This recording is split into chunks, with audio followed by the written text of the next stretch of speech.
In 2005, Scott Derrickson's horror courtroom drama The Exorcism of Emily Rose was released. The story of 19-year-old Emily Rose who died from wounds she received during an exorcism. Father Richard Moore, the priest who performed the exorcism, was arrested and put on trial. Based on the true story, The Exorcism of Emily Rose was actually inspired by the case of Anneliese Michel, which occurred several decades earlier. The woman who inspired the horror film became infamous for her tragic fight with demons and her terrifying death. Though many may not know it, the horrifying events of the 2005 film The Exorcism of Emily Rose were not entirely fictional, but rather were based on the actual experiences of a German girl named Anneliese Michel. Anneliese Michel grew up devoutly Catholic in Bavaria, West Germany in the 1960s, where she attended Mass twice a week. When Anneliese was 16, she suddenly blacked out at school and began walking around dazed. Though Anneliese did not remember the event, her friends and family said that she was in a trance-like state. A year later, Anneliese experienced a similar occurrence, where she woke up in a trance and wet her bed. Her body also went through a series of convulsions, causing her body to shake uncontrollably. Anna Michel's diagnosis.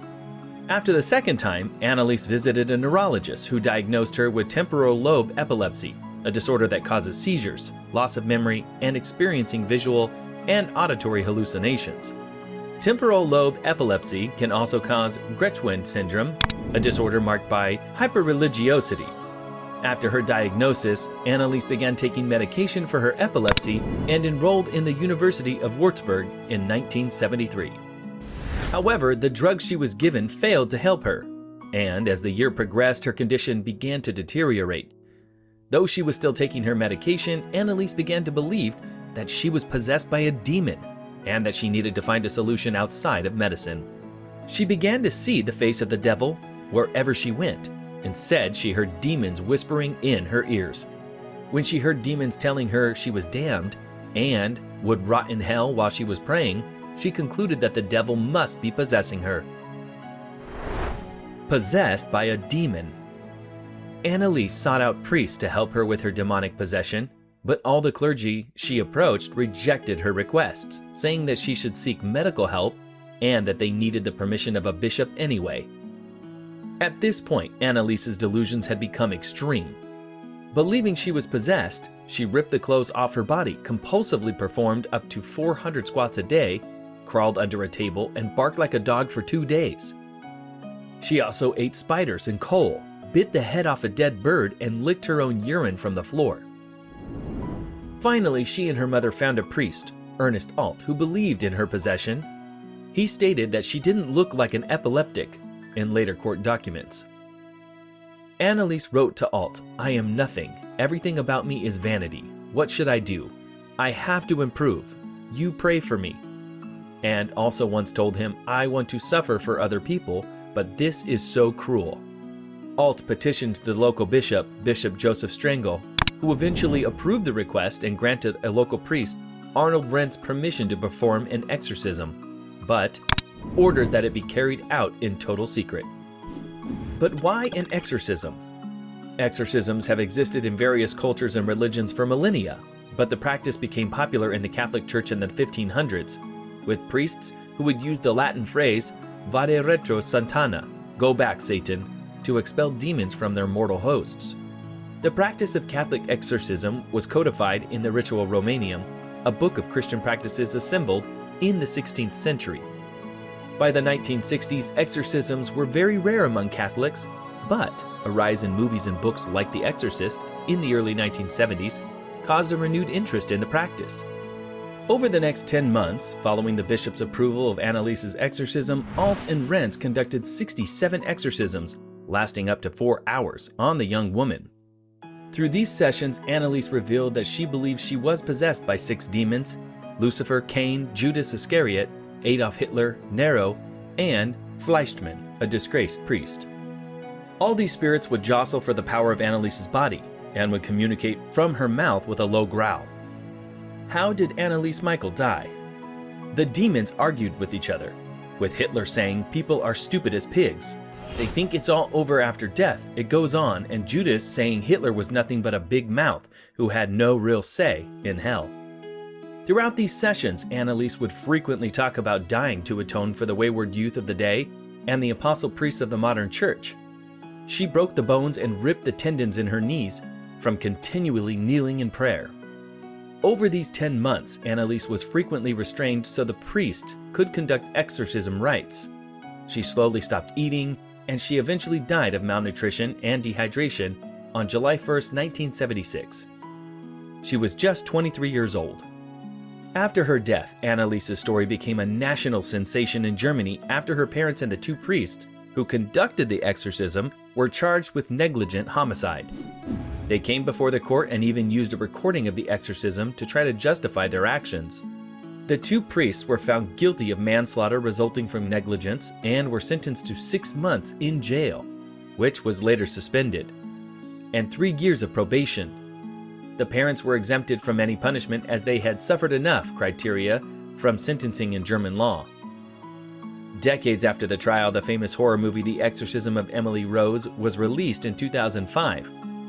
Loosely based on Anneliese's story, the movie follows a lawyer, played by Linney, who takes on a negligent homicide case involving a priest who allegedly performed a deadly exorcism on a young woman. Set in America in the modern day, the film was both praised and panned by critics for its depiction of the sensational court case that followed the death of the character Emily Rose. Although much of the movie focuses on courtroom drama and debate, there are plenty of scary flashbacks that depict the events leading up to Emily Rose's exorcism and her untimely death at age 19. Perhaps one of the most memorable scenes from the film is the flashback of Emily Rose screaming the names of all her demons to the priest. While possessed, she shouts names such as Judas, Cain, and most chillingly, Lucifer, the devil in the flesh. While reviews of The Exorcism of Emily Rose were decidedly mixed, the film did pick up a couple of awards, including an MTV Movie Award for Best Frightened Performance by Jennifer Carpenter, who played Emily Rose. How Anneliese Michel is remembered today. Other than her inspiration for a horror film, Anneliese became an icon for some Catholics who felt modern secular interpretations of the Bible were distorting the ancient supernatural truth it contains. The surprising thing was that the people connected to Michel were all completely convinced that she really had been possessed, remembers Franz Barthel, who reported on the trial for the regional daily paper, The Main Post. Buses, often from Holland, I think still come to Anneliese's grave, Barthel says. The grave is a gathering point for religious outsiders. They write notes with requests and thanks for her help and leave them on the grave. They pray, sing, and travel on. While she may be a source of inspiration for some religious people, the story of Anneliese Michel is not one of spirituality triumphing over science, but of people who should have known better than allowing a mentally ill woman to die. It's the story of people projecting their own beliefs, hopes, and faith onto a woman's delusions, and the price that was paid for those beliefs.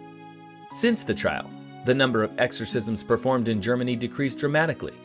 In more recent years, priests have started viewing so-called possessions as symptoms of mental illness, choosing to pray with the victims while working alongside their doctors. However, Pope John Paul II, who made the rules regarding exorcisms far stricter, said in 1999 that exorcisms could only be performed in the rarest of circumstances. After the trial, the church changed their position on Anneliese's case to state that she was not possessed, but instead mentally ill. Despite this change in opinion, her gravesite is still visited by religious pilgrims to this day. It was found that her death could have been prevented even 1 week before, which is why her parents and priest Ernest Alt and Arnold Rentz were charged in relation to it. At the trial, the defense played audio recordings of what they claimed were demons speaking during the exorcisms, but they were not enough to convince the court. The priests were found guilty of negligent manslaughter and were sentenced to a suspended 6 months in jail. Anneliese's parents were exempted from punishment under German sentencing law, which stipulated their suffering from losing their daughter was enough.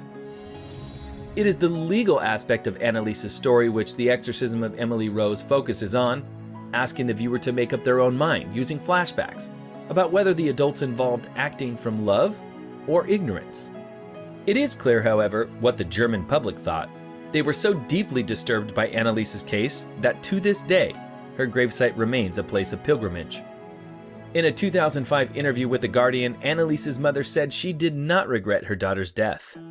She was bearing stigmata, and that was a sign from God that we should exorcise the demons. She died to save other lost souls, to atone for their sins, she said.